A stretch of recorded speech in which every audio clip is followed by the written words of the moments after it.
Salut à tous, bienvenue sur une nouvelle vidéo des Indomptables Dauphinois. Aujourd'hui on est parti pour un petit bivouac dans la neige. Bon alors malheureusement c'est tout en train de fondre, les températures sont vraiment remontées.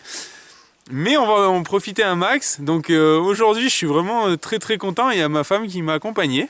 Et on a aussi notre petit Nathan international que vous avez déjà pu voir dans une vidéo au mois de mai dernier.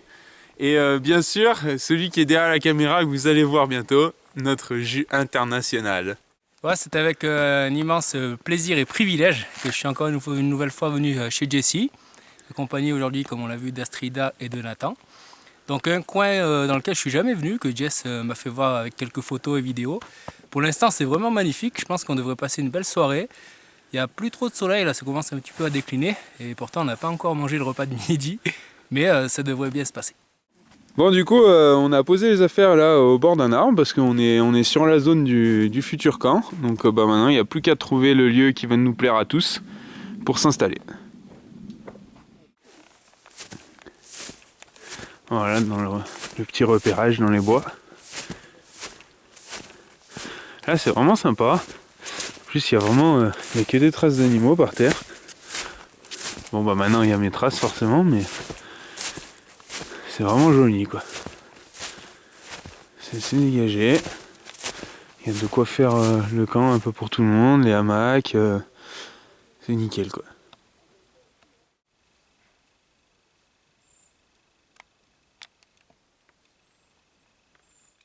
Du coup on peut bien voir là les traces de chevreuil. Elles sont vraiment bien marquées. Bon du coup ça y est on a trouvé le coin, donc c'est juste ça lui a super plu, tant mieux parce qu'en fait moi aussi ça me plaît beaucoup. Je pense que Nathan aussi on lui a pas trop demandé mais bon Nathan c'est le merdeux alors il a rien à dire. Et ma femme en fait elle est en train de se la régaler là parce que donc à Noël je nous ai pris un appareil à réflexe, merci Simon. Et donc voilà, donc le petit coin avec l'arbre mort et tout, super chouette. Pour les gâches au sol et tout, avec le feu ce soir ça risque de faire une ambiance un peu Blair Witch, donc ça devrait être vraiment sympa, un truc joli quoi.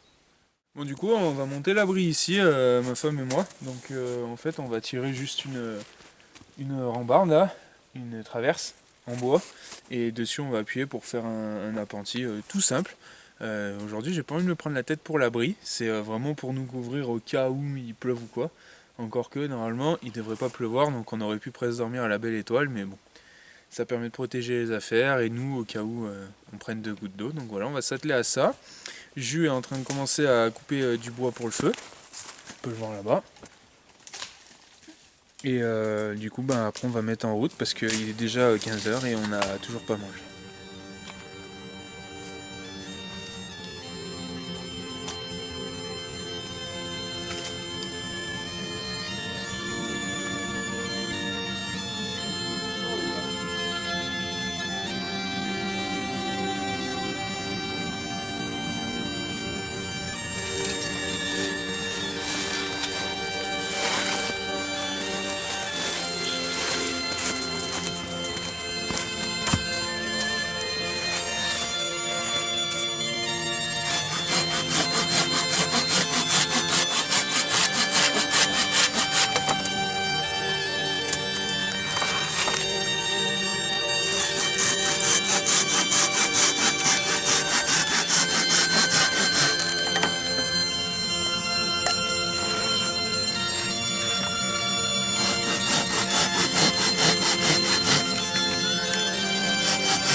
On a Jus et Nathan là qui sont en train de préparer tout pour le feu de bois. Donc là Jus est en train de faire une base pour pas que le feu il soit dans l'humidité. Et après on va démarrer ça tranquille. Bon du coup l'abri pour ma femme et moi il est terminé, il ne manque plus qu'à mettre les tapis de sol par terre. Donc j'ai mis une traverse haute pour tenir la bâche sur la partie haute, donc la fêtière. Et une là pour tenir au cas où il y aurait des chutes de neige ou de la pluie, pour que ça permette de faire un maintien solide. Du coup ça fera pas le ventre qui fera la condensation et qui risquera de toucher le sac de couchage de celui qui est au fond. Voilà, un abri tout simple mais nickel, propre.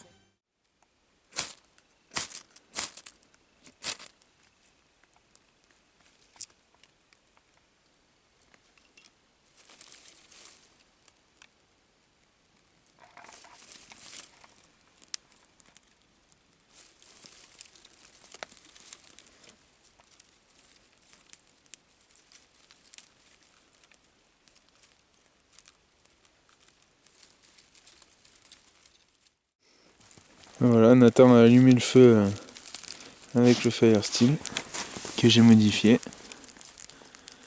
Et là, il n'y a plus qu'à ce que ça parte, mais avec le bois sec qu'ils ont ramassé tous les deux, ça devrait bien se passer. Je pense que Nathan est tout content.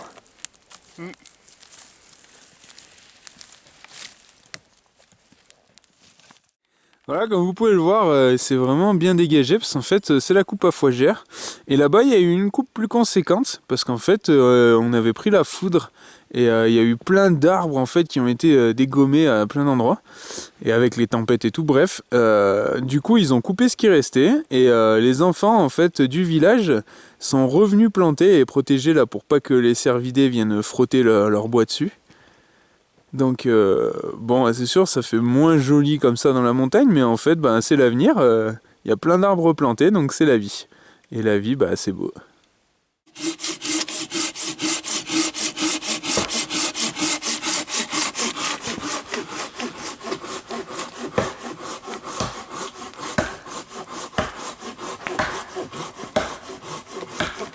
Je suis en train de récupérer un peu de neige.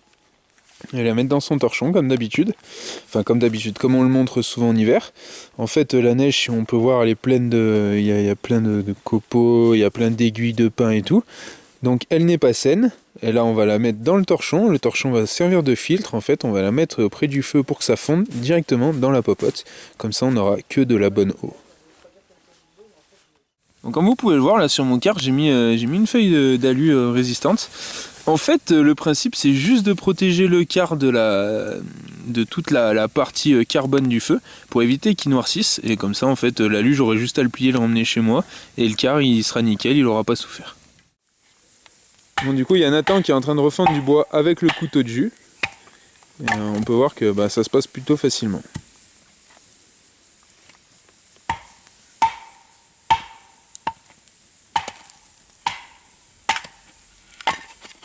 Faut que ce soit plat d'abord. Et quand ce sera plat, toi en fait tu te fais une base, tu vois. Ouais. Avec des angles. Voilà, c'est ça exactement. Et quand c'est comme ça, tu peux attaquer. Et du coup, si tu attaques là, le problème, ça peut marcher, le problème c'est que tu vas les faire exercer comme ça. Du coup, ça va être galère. Du coup, il faut que tu commences sur l'angle et tu viennes caresser. Après qu'il soit long, court ou pas, on s'en fiche un peu. Et s'il se décroche du bois, c'est pas grave aussi. Parce que s'il se décroche, tu peux les reprendre et en faire autre chose. Donc là, je viens de passer sur l'angle, il n'y a plus l'angle. Donc si je repasse dessus, le problème c'est que ça va faire de plus en plus gros. Il arrive un moment où tu vas plus pouvoir trop décoller. Donc du coup, tu changes d'angle. Et du coup, tu peux en refaire un petit. Tu viens de refaire ton angle, tu rechanges d'angle. Tu en refais un petit, etc. etc. Et qu'il soit long, court, etc. On s'en fiche un petit peu en fait au départ. Et l'idéal c'est qu'il soit long, fin et entortillé. Et si c'est pas le cas, c'est pas grave.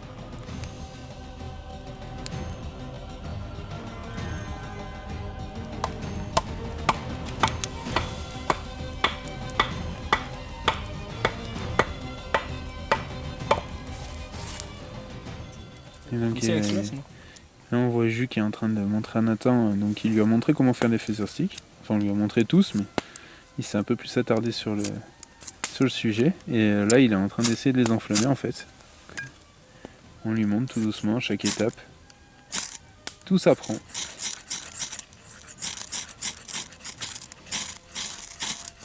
On va continuer.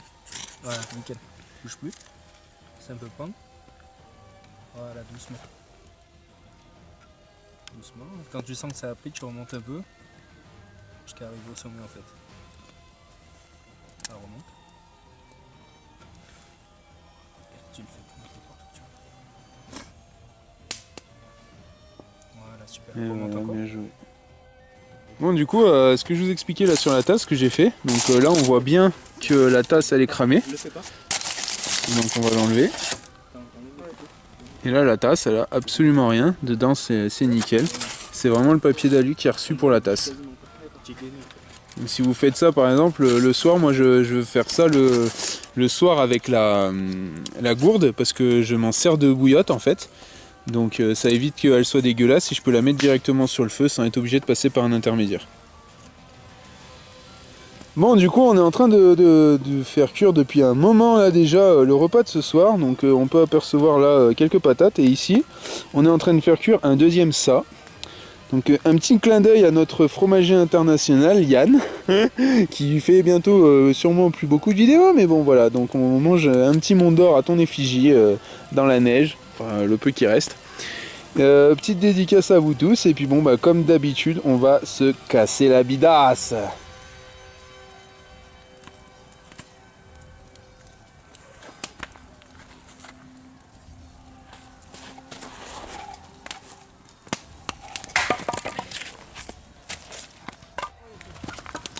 Bon du coup là comme on peut voir il y a mon eau qui bout.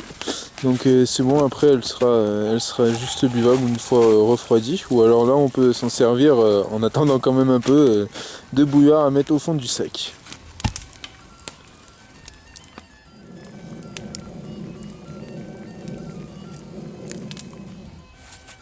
Ah voilà, on est parti pour une petite balade nocturne avec Jules et Nathan. Ma femme elle s'est mis tranquillement dans le lit parce que là elle en pouvait plus. Et on va essayer de voir. Donc moi c'est mon connex mais je l'ai jamais fait de nuit en fait. Un soir j'étais monté en rando-voix avec Jérém des Écrins. Mais on s'était arrêté presque et quand il faisait nuit, donc on n'avait pas fait totalement de nuit. Là on est vraiment à la frontale. Ouais, et comme lors de randonnée, quand j'attaque très tôt le matin à la frontale, on peut voir les lumières de la ville. Donc là c'est les lumières du village qui sont loin en bas. on les surplombe largement. Donc on peut à peine les apercevoir, mais voilà, ça vous donne un ordre d'idée. C'est vraiment classe la randonnée à cette heure-là. Bon, du coup, les deux perdreaux là, ils sont chauds comme la braise. Du coup, on est parti en fait, on va monter au sommet à 1632 de nuit. Enfin, je dois dire que moi, je suis au taquet de chez taquet là. Donc c'est parti, je les emmène. Et voilà, je viens d'arriver. Il y a Nathan et Jules qui arrivent là juste dessous.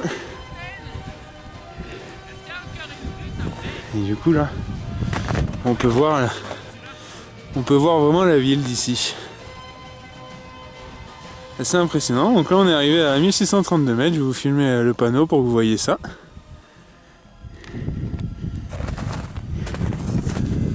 Voilà.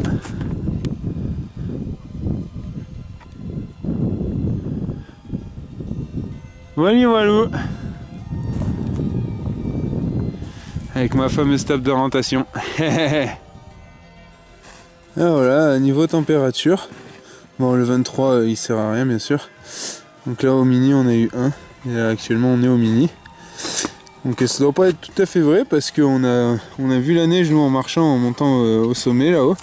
La neige juste à côté du camp avait commencé à regeler, à faire une croûte. Donc ça veut dire que logiquement il doit faire plus proche des zéros. Ouais. Et du coup le joli abri de jus là, il s'est servi donc de deux branches, de celle-ci et de celle du dessus pour faire son appentis. Il a vraiment un coin très très sympa pour la nuit. Bon bah voilà, ça y est, c'est la fin de la journée. Ça se termine tard, là il doit être 3 h du matin à peu près. Donc du coup, super petite rando qui a clôturé cette belle journée. Donc là je suis couché à côté de ma femme, tranquille. Et vraiment, bon, bah, c'était vraiment génial. Nathan il est vraiment content. Recevoir juste est vraiment un plaisir. Enfin voilà, maintenant une bonne petite nuit nous attend. Globalement pas très fraîche, là il faisait 0,1 degré en gros. Ça j'ai la peine. Donc voilà, on verra demain ce qu'il en a été pour la température et pour la nuit de tout le monde. A tout de suite. Et voilà, c'est le réveil. Donc c'est 8h30, on va aller regarder la température, mais on a d'ores et déjà un joli lever de soleil sur la chaîne du Vercors.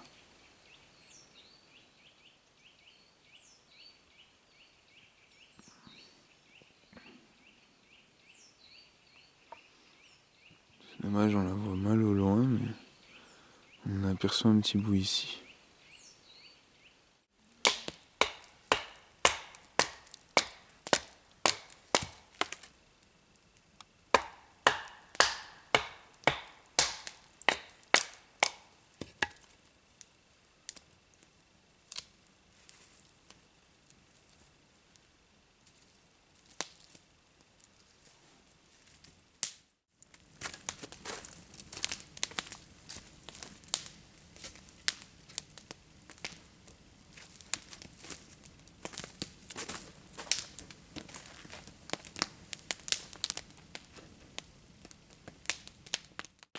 Bon, j'ai passé une bonne nuit. Juste le sol est un peu dur et du coup bah ça m'a fait bouger plusieurs fois, mais sinon j'ai eu bien chaud. J'ai passé une agréable nuit et là Jessie a refait un feu et du coup bah c'est parti peut-être pour un petit déjeuner et passer du temps ensemble. Bon voilà, le réveil d'une très bonne nuit. Il n'a pas fait froid du tout, aux alentours de 0. Et comme on était bien équipé, pour ma part, j'ai pas du tout eu froid. J'étais légèrement en pente, mais très très légèrement. Du coup, je me suis réveillé voir un peu si j'étais toujours sur le tapis de sol. Mais j'ai pas du tout ressenti de froid. Bien dormi, très peu, parce que du coup, on s'est couché tard, un peu comme d'habitude quand on est avec Jessie. Avec en plus la bonne randonnée qu'on a fait. Mais on se lève avec un ciel radieux pour l'instant, donc ça devrait bien se passer pour la suite et fin de l'aventure. Alors, retour sur ma nuit, bah pas top, franchement. Très froid aux pieds, j'ai pas du tout réussi à me réchauffer ni à faire quoi que ce soit pour avoir un minimum chaud. Mal au dos aussi, mais je pense que ça c'est un peu le manque d'habitude, parce que ça fait bientôt presque 2 ans que je suis pas venue camper dans les bois. Donc mal dormi mais contente quand même. Voilà.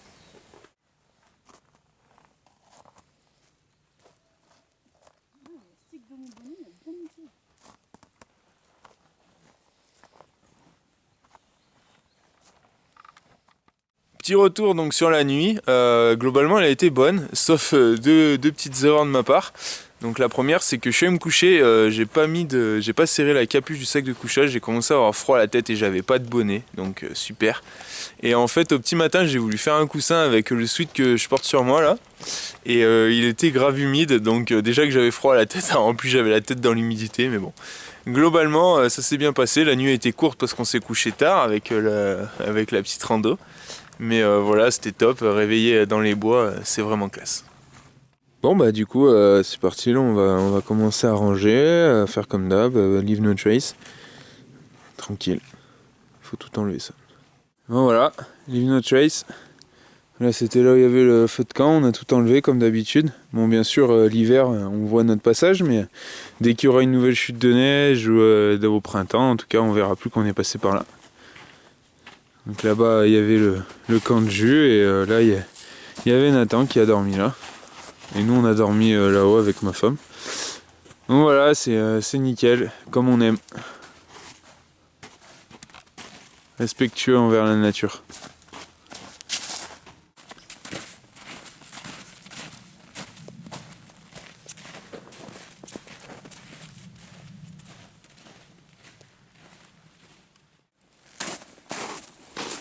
Voilà, on est parti du camp. On continue à marcher tranquille.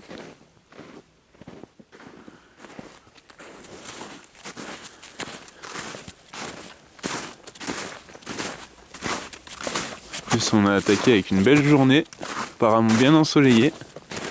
C'est vraiment plaisant.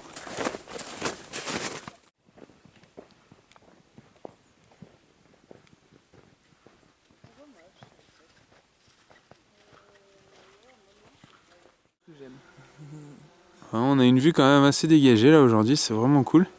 Donc c'est quand même plus voilé que ce qu'on voyait, ce qu'on pouvait voir dans les bois. Mais globalement c'est très joli. Là-bas on a le grand cerf que je vous ai déjà montré et le taillefer ici.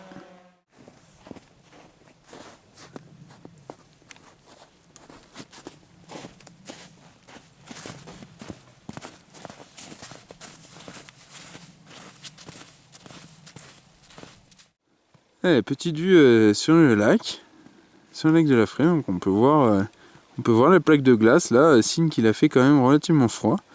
Il faut savoir que ces lacs datent de l'époque glaciaire. Donc en fait c'est la glace qui a creusé ces cavités dans l'argile et c'est pour ça que c'est resté en place.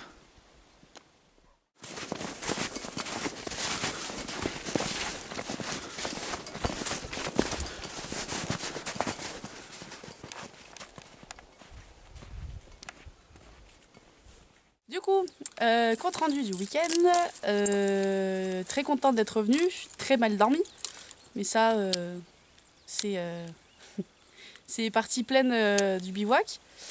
Maintenant la machine est relancée, donc on va en refaire d'autres et puis on va continuer à s'éclater tous ensemble et ça va être sympa. Bon bah conclusion de ce bivouac, merveilleux week-end, j'ai adoré la randonnée nocturne, on s'est bien réchauffé près du feu, on a bien mangé, on a partagé des bons moments ensemble et c'est à faire une prochaine fois, vraiment ça, je me suis éclaté et merci à eux. Super content d'être venu. Une nouvelle rencontre magique avec Jessie, comme d'habitude. Et une très bonne rencontre avec Nathan. Ravi de revoir Astrida et de connaître enfin la montagne de Jessie. Il fait que de m'en parler. Et il venait là depuis tout petit. Du coup, on a pu la voir de nuit jusqu'au sommet. Vraiment très agréable et je languis le prochain. Voilà, le bivouac s'achève. Donc on a fait la petite rando retour là. On a à peu près 2 km, donc on a fait ça tranquillement ce matin. Que dire sur ce bivouac? L'enseignement très important avec Nathan, qui était vraiment réceptif. Voir ma femme, c'était juste parfait. Et Jus, ça a été la consécration de ce bivouac. Pouvoir monter au sommet du Connex de nuit, c'était une première. Enfin voilà, c'était parfait, tout parfait. Et que dire d'autre? Rien. J'espère que la vidéo elle vous aura plu et ciao, bye bye tout le monde.